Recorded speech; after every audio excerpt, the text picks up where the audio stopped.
Bonjour à tous, on se retrouve aujourd'hui pour une nouvelle vidéo sur une nouvelle gamme de figurines, la gamme de chez Monolith, donc avec le jeu sorti là qui a été livré récemment, qui vient issu d'un Kickstarter. Comme bon nombre d'entre vous, j'ai reçu mon pledge. Il y a énormément de figurines dedans. J'ai pour habitude de peindre l'intégralité de mes jeux, donc celui-ci ne va pas manquer à l'appel, et donc je vais m'atteler à la peinture de ces figurines. Le souci, c'est qu'il y a une tonne de figurines, et évidemment, même en appliquant les techniques de peinture de la vidéo sur Blood Bowl qu'on a réalisé dernièrement, c'est impossible de pouvoir peindre tout ça sans y passer limite plusieurs années. Donc, pour pallier à ça, j'ai décidé de peindre de manière encore plus rapide et de vous montrer la technique que j'utilise quand je veux peindre encore plus rapidement. Donc, quelle gamme j'utilise, quelle technique j'applique, quel principe de base je privilégie. Et pour avoir un rendu qui soit pas du tout parfait, mais qui soit en tout cas satisfaisant sur la table de jeu, surtout pour des figues comme celle-ci, où en gros c'est de la chair à canon, elles sont là pendant 2 minutes sur la table et elles disparaissent et personne les a regardées. Donc souvent ce genre de figurines, elles sont là en nombre, donc le travail est répétitif, et quand c'est répétitif, bah, ça va d'autant plus vite à les peindre. Donc là typiquement il y en a 4, donc on va travailler sur celle-ci pour vous montrer la technique, et puis en parallèle moi je ferai les 3 autres, puis je vous montrerai le rendu à la fin. Donc pour le début de cette figurine, il convient d'analyser un petit peu les couleurs qu'on va retrouver. Donc là on a affaire à un policier, à un garde. On voit qu'il est en bleu. Moi j'ai décidé de partir sur un bleu assez flashy en haut, enfin assez saturé pour la chemisette. Garder la même teinte je pense pour la casquette. Bon là sur l'image elle est un peu plus claire. Je vois qu'on a du noir, je vois qu'on a de la peau, je vois qu'on a peut-être du doré sur les boutons. Et j'imagine ici un pantalon un peu plus foncé, des chaussures noires, ça serait pas étonnant. Et puis on va dire qu'il a une ceinture noire et peut-être des accessoires. Donc on va plutôt partir sur ça. Pour réaliser ce type de peinture, moi ce que j'utilise c'est la gamme Contrast de chez Citadel. Donc la gamme Contrast, son avantage, hein, on l'évoquait pendant la vidéo sur la gamme de peinture que j'utilise, vous retrouvez la vidéo par ici. Son avantage c'est que en passant une seule couche, on va réaliser à la fois la base et l'assombrissement. Pour moi, ça me suffit. Quand on l'applique sur une base zénitale comme celle-ci, donc sur une sous-couche zénitale, donc globalement comment j'ai réalisé, je sous-couche premièrement la figurine en noir et je viens appliquer en zénital avec du blanc par-dessus comme ça pour un petit peu dessiner les ombres et avoir des dégradés qui se font comme ça automatiquement avec la peinture qui est projetée par-dessus. Donc vous pouvez faire ça à l'aérographe ou avec des bombes, vous achetez une bombe noire, une bombe blanche et puis après on y va. Citadel conseille des sous-couches spéciales pour ces teintes-là. L'avantage qu'elles ont, ces sous-couches, c'est qu'elles sont un petit peu plus, on va dire, satinées. Elles font un peu plus glisser la peinture, ce qui facilite son application dans les creux, etc. Bon, moi, j'utilise pas du tout ça et ça fonctionne quand même parfaitement. Donc, si vous n'avez pas envie de vous casser la tête à acheter une bombe de sous-couche plutôt grisâtre ou plutôt, on va dire, ivoire, parce que c'est ce que propose Citadel, et ben vous partez sur du blanc comme moi, vous allez avoir pas une teinte chaude, pas une teinte froide, mais une teinte assez neutre, et puis ça suffira, ça fait très bien l'affaire. Donc, globalement, on va partir sur ça pour la casquette.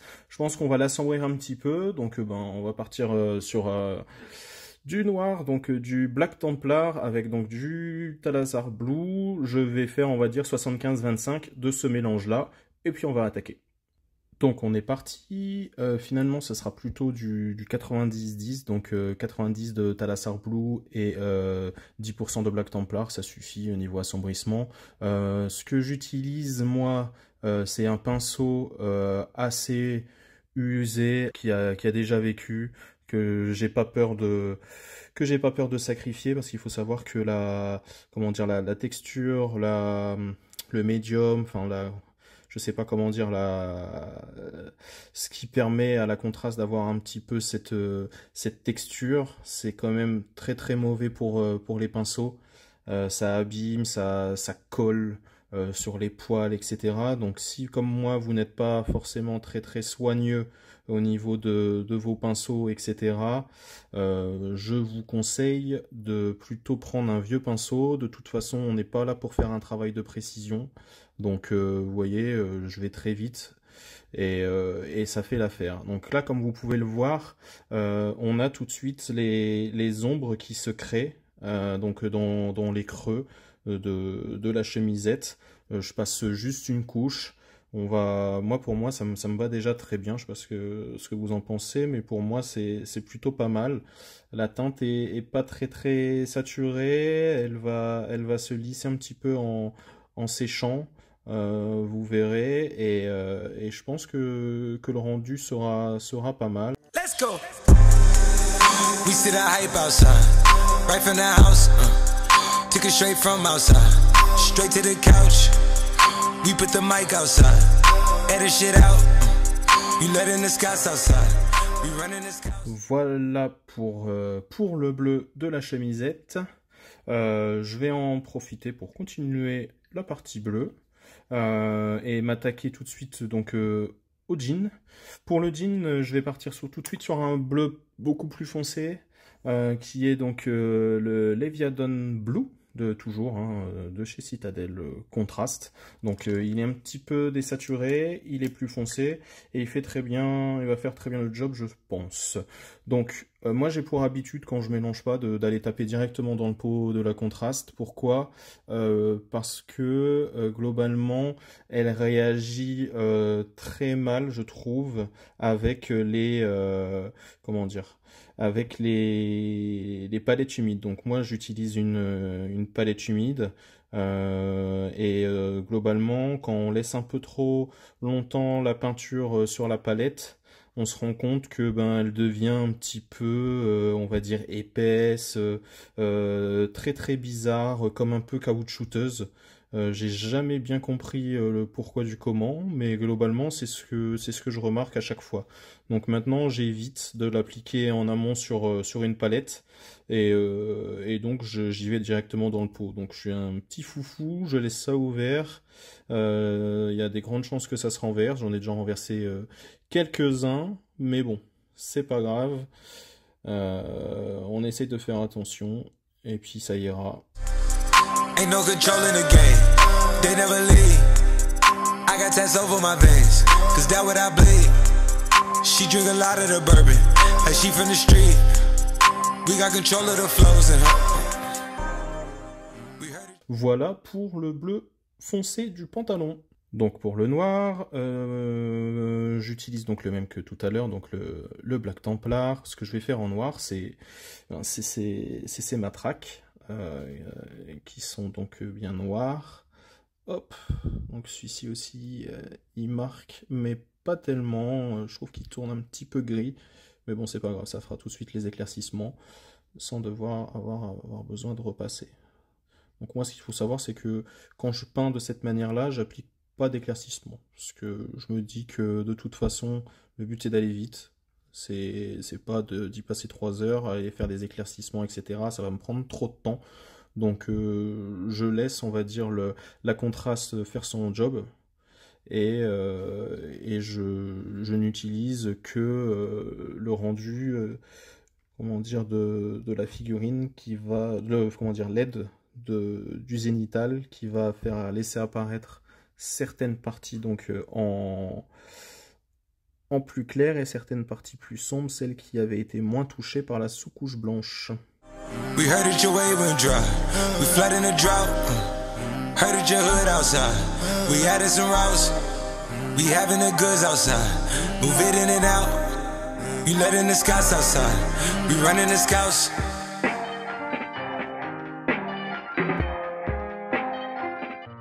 Voilà pour le noir.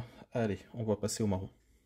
Pour tout ce qui est cuir classique, j'utilise donc le Snakebite Leather, toujours de chez Contrast, de la gamme Contrast. Je viens d'appliquer, là il y en a assez peu, mais je pense qu'il n'y a que cette petite sacoche ici, sur laquelle je vais venir appliquer ça. Hop, il y en avait une deuxième de l'autre côté. Et puis c'est tout. Tac, tac, tac, tac. Hop, donc ça c'est fait, ça commence à prendre forme. Je sais pas si vous voyez, c'est plutôt sympa. Je vais faire maintenant mes métaux. Donc pour mes métaux, donc habituellement je pars plutôt sur de la gamme Citadel. Je préfère partir sur du Leadbelcher. Comme je vous l'ai dit dans la précédente vidéo, je conseille les teintes, comment dire, les teintes métalliques de chez Skell. Mais pour de la figue de jeu comme ça, j'ai pas envie de l'utiliser, de la dépenser pour ce type de figurine là. Donc je me dis que c'est l'occasion d'utiliser ce que j'ai en Citadel et qui fait déjà l'affaire. Donc là je n'en ai plus de Leadbelcher, donc je vais partir sur un Crusader Silver de chez qui déjà? Je crois que c'est Reaper qui fait ça. De chez Reaper, que j'avais eu dans un kit, dans une Discovery Box de chez Asset Drop. Donc si vous n'avez pas vu ma vidéo sur la vie que j'en ai, ben, je vous laisse aller regarder ça. Je vous mets le petit lien dans la description et en haut à droite de la vidéo. Donc on y va. Nigga, the cops outside, lock up the house, we get the team on high, some gold in their mouth, nigga, the Porsche outside, with the top. Allez, c'est parti pour la peau et on aura pratiquement terminé. Pour la peau, j'utilise le Gulliman Flèche. Donc il y a plusieurs teintes de peau dans la gamme contraste. Celui-ci, c'est on va dire le ton moyen. Moi, je le trouve pas très on va dire foncé. Ça donne pas un aspect très bronzé à la figurine. Mais bon, on va dire que pour un garde comme ça, l'aspect un petit peu blanc, ça fera le job. Donc c'est pour ça que j'ai préféré partir sur celle-ci. Donc même concept, hein, vous voyez, j'applique comme ça, j'essaie d'orienter la figurine, la peinture dans les creux, et puis ça se fait quand même très rapidement. Donc c'est au moment où c'est quand ça sèche qu'on va vraiment voir le résultat, et c'est fortement concluant pour moi. Bringing the shots. Tell these phony bitches beat it with that Photoshop and body Adobe. Helmet, she in there making panini. She know I got all the bread, she know me. Got it. I'm a hustle, having business. Voilà pour la peau. On va tout de suite maintenant attaquer le socle. Donc le socle, il est un petit peu texturé. Je vais partir sur un gris neutre. Donc le Griff Charger Grey. Toujours de chez Contrast. J'ai fait un petit peu le bourrin sur les pieds. Je vois que j'ai un petit peu dépassé sur le socle. C'est pas grave, on va y aller quand même. Et puis au pire on adaptera en faisant des petites taches autour pour que ça reste un petit peu cohérent. Hop, vous voyez, ça fonctionne plutôt pas mal. Tout de suite ça rentre dans les creux, ça dessine les pierres qui sont par terre, ça donne un ton assez neutre, et c'est pas mal. Hop. Et en fait ce que je vais faire tout de suite pour donner un peu plus de réalisme à cette pierre quand même, puis ça coûte pas grand chose, c'est de rajouter un petit peu d'Agrax Earthshade, donc à cette teinte avant qu'elle sèche. Pour faire un effet, on va dire, de sol un petit peu sale, marronâtre, etc. Donc j'en prends un petit peu sur mon pinceau, et je vais venir faire des taches comme ça, me mettre au milieu comme ça pour donner un petit peu de nuance au tout, et rendre un petit peu la chose un petit peu plus salie, pour faire un peu plus réaliste que d'avoir quelque chose de parfait. Voilà, c'est tout. Je laisse ça sécher et puis je vous retrouve une fois que c'est terminé et que j'aurai réalisé les 4 figurines de la même manière. Et voilà pour ces 4 figurines. Comme vous pouvez le voir, le résultat est pour moi très concluant. On n'est pas du tout sur un niveau de fou. On est sur une figurine terminée qui va prendre sa place sur le terrain de jeu et qui va très bien faire le job selon moi. Je ne sais pas si vous voyez à distance comme celle-ci, ça suffit amplement. Peut-être que les visages sont trop sombres, peut-être que le zénithal aurait dû être mieux fait au niveau des visages, etc. Effectivement. Mais bon, dans 20 minutes, on aura oublié. Dans 20 minutes, la figurine aura disparu du plateau. Et puis, on s'en fout, globalement. Faut pas trop se prendre la tête. C'est de la figurine de jeu, limite du token. Ça fait amplement le job. Ça nous a pris, globalement... Allez, on va dire que pour faire les 3, faut compter une demi-heure, et encore, peut-être sûrement moins. Là, en vidéo, on a mis 10 minutes le temps d'expliquer, etc. Mais si on s'arrête pas et qu'on enchaîne, le bleu, le bleu, le bleu, le noir, le noir, le noir, le noir, le marron, le marron, le marron, ça va très très vite, et on a un résultat qui est rapidement concluant.